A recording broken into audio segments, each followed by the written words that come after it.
សូមស្វាគមន៍មកកាន់ការនិទានរឿងរាត្រីនេះមុននឹងយើងចាប់ផ្ដើមសូមបងប្អូនស្វែងរកកន្លែងស្ងប់ស្ងាត់បិទភ្លើងឬពះកាសដើម្បីទទួលបានអារម្មណ៍ភ័យរន្ធត់ពិតៗ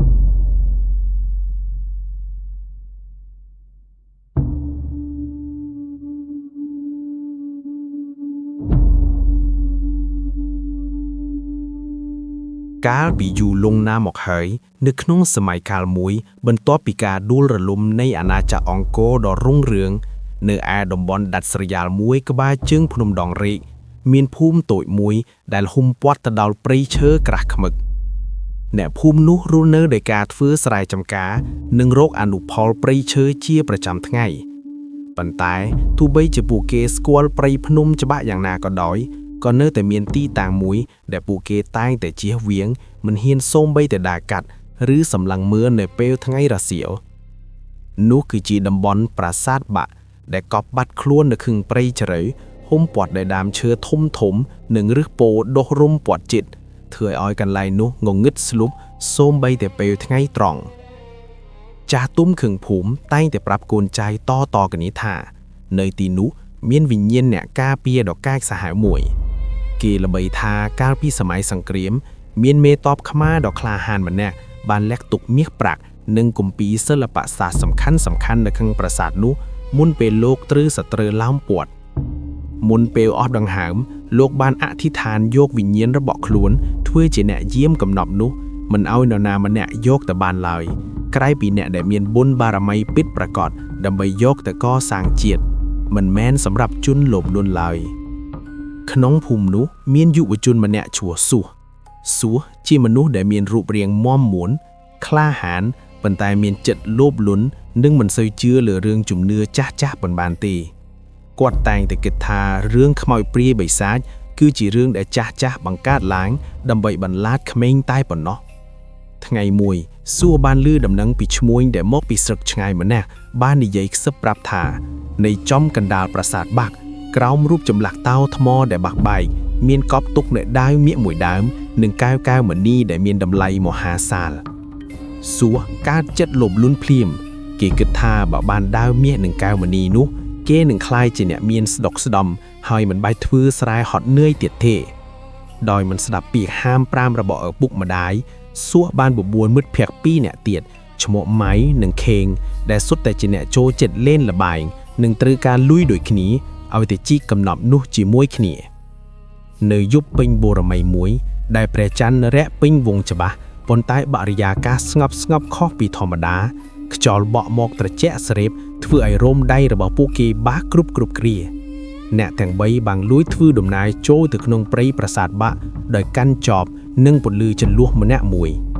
ផ្លូវចូលទៅកាន់ប្រាសាទមានសភាពស្ងប់ស្ងាត់ដើមឈើធំយោលទៅយោលមកហាក់ដូចជាដៃយ៉ាក់ដែលកំពុងឈោងចាប់ពួកគេសំឡេងសត្វយប់យំលាន់ឮគួរឲ្យព្រឺក្បាលជួនកាលឮដូចជាសំឡេងមនុស្សយំជួនកាលឮដូចជាសំឡេងសើចកក្អឹកពីចុងឈើម៉ៅដែលជាមនុស្សមានចិត្តខ្លាចជាងគេបាននិយាយឡើងទាំងញ័រមាត់ថាអាសួរអញថាដូចជាមិនស្រួលទេវើយមិត្តក៏យប់នេះស្ងាត់ម្លេះហើយផ្លូវនេះអញធ្លាប់ដើរកាត់ពេលថ្ងៃមិនដែលឃើញមានដើមឈើធំបែបនេះទេសួរងាកមកសម្លុតថាឯងកុំកំសាកពេកយើងជិតដល់ហើយបើឯងខ្លាចឯងត្រឡប់ទៅវិញទៅតែបើបានមាសអញមិនចែកឲ្យឯងទេឮបែបនេះម៉ៃក៏ស្ងប់មាត់ហើយបន្តដំណើរទៅមុខទៀតទាំងចិត្តភ័យខ្លាចពេលទៅដល់កណ្ដាលប្រាសាទគេឃើញរូបតោថ្មបាក់បែកមួយគូឈរយាមទ្វារប្រាសាទដែលបាក់បែកដោយពីចចាមអរអមែនពន្លឺព្រះច័ន្ទដែលចាំងឆ្លុះតាមចន្លោះស្លឹកឈើធ្វើឲ្យរូបតោថ្មនោះមើលទៅហាក់ដូចជាកំពុងសម្លឹងមកពួកគេដោយកែវភ្នែកដ៏កាចសាហាវសួរមិនបង្អង់យូរក៏បញ្ជាឲ្យចាប់ផ្ដើមជីកភ្លាមនៅត្រង់គល់នៃរូបតោថ្មនោះដីនៅទីនោះរឹងណាស់តែដោយសារចិត្តលោភលន់ពួកគេខំប្រឹងជីកទាំងបែកញើសហូរចូលភ្នែកដំបងឡើយគ្មានអ្វីកើតឡើងទេតែពេលដែលចបរបស់សួរប៉ះនឹងផ្ទាំងថ្មមួយផ្ទាំងនៅខាងក្រោមលាន់ឮសូរកដុងដីក៏ចាប់ផ្ដើមរង្គើតិចខ្យល់ដែលធ្លាប់តែស្ងប់ស្រាប់តែបក់បោកមកយ៉ាងខ្លាំងរហូតដល់ពន្លឺចន្លោះរបស់ពួកគេរលត់អស់ម៉ៅនិងខេងចាប់ផ្ដើមភ័យលាន់មាត់ថាអាសួរឈប់សិនទៅអញថាខ្មោចលងហើយរត់ទៅ ប៉ុន្តែសួរស្រែកតបវិញថាកុំរត់នេះគ្រាន់តែជាខ្យល់ធម្មតាទេចិត្តឃើញមាសហើយមិនក៏ចង់បោះបង់ចោលភ្លីមនោះស្រាប់តែមានពន្លឺពណ៌ខៀវស្រអាប់មួយបានលេចចេញពីគំនរថ្មដែលពួកគេកំពុងជីកពន្លឺនោះមិនមែនជាពន្លឺភ្លើងទេតែវាជាពន្លឺដែលត្រជាក់និងគួរឲ្យខ្លាចពីក្នុងពន្លឺនោះរាងកាយដ៏ធំមួយបានងើបឡើងយឺតវាមិនមែនជាខ្មោចលងបន្លាយធម្មតាទេ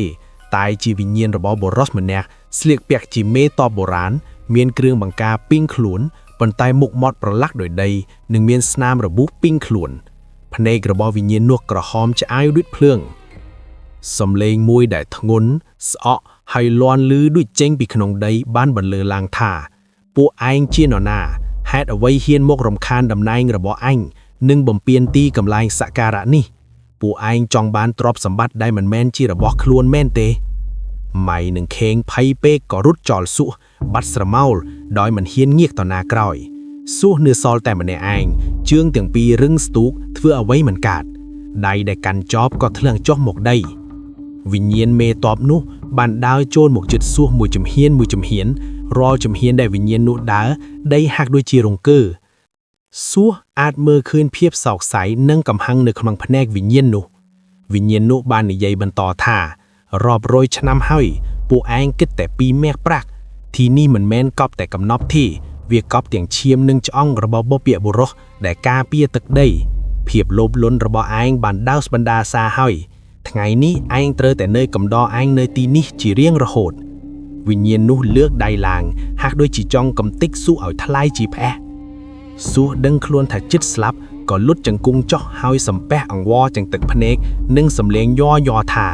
លោកម្ចាស់ខ្ញុំខប់ហើយខ្ញុំលោភលន់ពេកខ្ញុំសូមអង្វរលែងខ្ញុំទៅ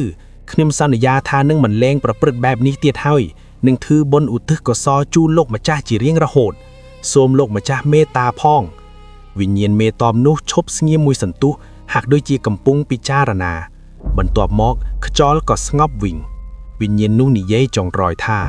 ចូលចាំទុកទ្រព្យសម្បត្តិដែលមិនមែនជារបស់ខ្លួនដែលបានមកពីការលួចឡង់ឬការបំពាននឹងនាំមកនឹងសេចក្តីវិនាសលើកនេះឯងលើកលែងឲ្យព្រោះឃើញឯងនៅមានចិត្តសំនឹកខ្លះចូលត្រឡប់ទៅវិញហើយកុំមកជន់ទីនេះទៀតបើមានលើកក្រោយឯងនឹងមិនគ្មានថ្ងៃបានឃើញពន្លឺថ្ងៃទៀតឡើយ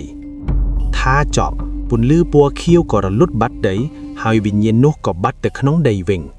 សួររត់ត្រឡប់ទៅផ្ទះវិញទាំងប្រលឹងចុងសក់រត់បុកដើមឈើរត់ដួលផងងើបផងរហូតដល់ផ្ទះចាប់តាំងពីថ្ងៃនោះមកសួរបានផ្លាស់ប្ដូរខ្លួនឯងគេឈប់លេងល្បែងឈប់លបលុនហើយតែងតែទៅវត្តធ្វើបុណ្យនិងគោរពកន្លែងចាស់បុរាណជានិច្ចរឿងរ៉ាវរបស់សួរបានក្លាយជានិទានប្រចាំភូមិដើម្បីដាស់តឿនកូនចៅជំនាន់ក្រោយឲ្យចេះគោរពដូនតានិងកុំឲ្យមានចិត្តលោភលន់ចង់បានរបស់ទ្រព្យដែលមិនមែនជារបស់ខ្លួនហើយប្រាសាទបាក់នោះក៏នៅតែបន្តភាពស្ងប់ស្ងាត់ដោយមិនមាននរណាហ៊ានទៅបំពានទៀតឡើយសូមអរគុណសម្រាប់ការស្ដាប់រឿងនិទាននៅរាត្រីនេះប្រសិនបើបងប្អូនពេញចិត្តសូមជួយចុច like និង subscribe ដើម្បីទទួលបានរឿងរ៉ាវថ្មីៗបន្តទៀតសូមជូនពរឲ្យបងប្អូនគេងលក់សុបិនល្អនិងជួបតែសេចក្តីសុខ